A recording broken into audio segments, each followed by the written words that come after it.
Hanukkah and the Hanukkah candles that we light and place on the windowsill are meant to remind us of God's miracles. Thanks to those miracles, we stand here as the people of Israel in the Promised Land. The holidays of Israel are not only a memory of the past.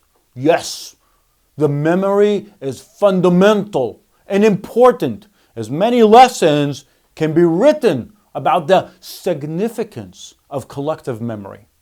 But alongside the memory, which is indeed very important, the Jewish tradition is to add a spiritual aspect to the holidays, making them still relevant to our spiritual life even today. And there is no better demonstration than Hanukkah. Hanukkah is a commemoration of the events that took place in the year 164 BC. The miracle tells of the lighting of the temple menorah. The miracle is light. And at Hanukkah, we encounter fertile ground for teachings with metaphors and parallels relevant to faith and light, since Yeshua is the light of the world. The Torah is light, and we, the believers, are called to walk in the light and not in the darkness. The holiday was established after the Maccabees defeated Antiochus. They thereby freed Jerusalem and purified the temple. Antiochus had defiled the temple in Jerusalem as much as he could and forbade Jewish customs, including eating kosher and keeping the Shabbat, and even prohibiting reading and studying the Torah. After purifying the temple, they discovered that there was enough oil left to light the holy menorah for only one day, and the process of creating additional oil would take a week. But a miracle happened, and the oil that was supposed to last for only one day was enough until more oil was created and brought to the temple 8 days later. That is why we celebrate the miracle of Hanukkah for 8 days. The holiday is mentioned in the New Testament in John chapter 10. Yeshua goes up to Jerusalem in the fall or in the winter, depending on the translation, for the Hanukkah holiday, where the crowds ask him, "Are you the Messiah? Tell us!" Our clear answer is yes. Jesus, Yeshua, is the Messiah, the Son of the living God. Hanukkah is a festival of light. It is a festival of the victory of light over darkness. A lot of darkness is defeated by a little light. That is why we light the Chanukiahs when the sun goes down. Throughout the days of Hanukkah, we light more and more candles. Each candle joins another candle. Light connects to light. And together, the light grows and defeats the darkness. As believers, this image is completely clear to us. Jesus is the light, and darkness is the place of darkness and gnashing of teeth, as it appears in Matthew 22. When the light turns on in our face and in our hearts, we will make an effort to keep it lit because it attracts, and together we are a light that can affect our surroundings. We have truth. We have a pure light that can affect others. What is the source of the light that is in us as believers? The sun and the moon were only created on the fourth day of creation, and light appears on the first day. So what is the source of the light?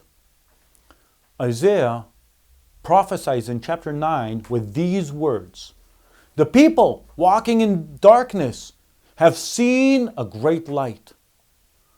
On those living in the lands of deep darkness, a light has dawned." Matthew quotes this verse and associates it with Yeshua, as the beginning of Yeshua's ministry. From that time, Yeshua began to call out and to say, "Return, for the kingdom of heaven is near." From now on, there is light. From now on, there is hope. From now on, there is salvation. The people walked in darkness. They walked in the land of shadow. Then they saw light. What is the light? The answer is in verse 6.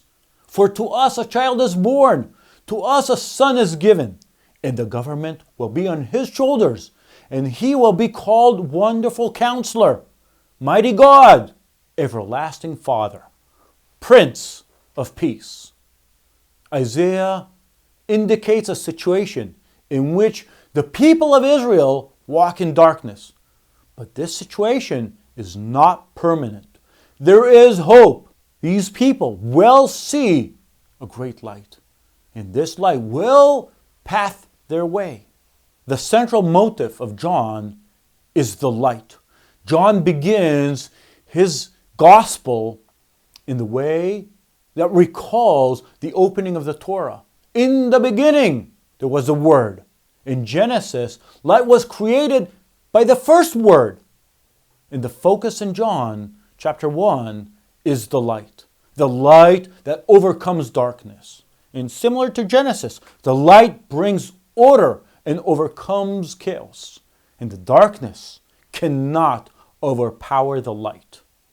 Our faith in Yeshua the Messiah turns us into a menorah. And Yeshua's command is that we must sit on the windowsill, just like the Hanukkah, and shine to the world that there is hope. There is a way. There is light. There is truth. You are the light of the world. A town built on a hill cannot be hidden. Neither do people light a lamp and put it under a bowl. Instead, they put it on a stand, and it gives light to everyone in the house. In the same way, let your light shine before others, that they may see your good deeds and glorify your Father in heaven. We are the display window of faith in God and faith in Yeshua the Messiah. We are actually a walking advertisement. And when people see us in our lives favorably, we advertise God favorably. We illuminate faith in a good and positive light. This is precisely what Jesus is asking us to be.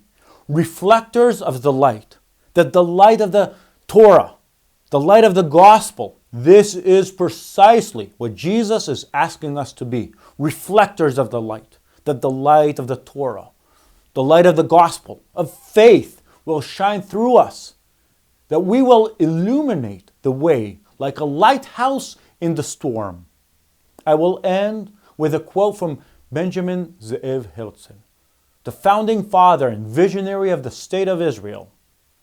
"In the beginning, one light is lit, and then another, and another, and others. The darkness will pass away completely. From among the young, the light will break out first, and then the others will accompany them. The lovers of justice and truth, freedom and human progress, beauty. And once the candles are all lit, they will rejoice and be happy for the work that was done." You have no role more important and joyful than the role of serving as a servant of the light. As each individual member awakens to contribute their best and their talents, their mutual responsibility contributes to the strength of the group joining together for a common goal. The whole is greater than the sum of all its parts. That is, the steadfast great light will be created if all the small individual flames join together. Then all the talents, all the abilities, all the good intentions will make a greater impact than if everyone holds the light only for himself and only with his own powers. That is the importance of working together as the body of Messiah, as servants of the light of life, who is Yeshua. My prayer is that we can serve him together in unity. Netivyah blesses each and every one, our families, our communities, to have a happy and bright holiday illuminated by the light of Yeshua the Messiah. Amen and amen. Chag Sameach. If you are interested in the short tutorial, you are invited to the following link.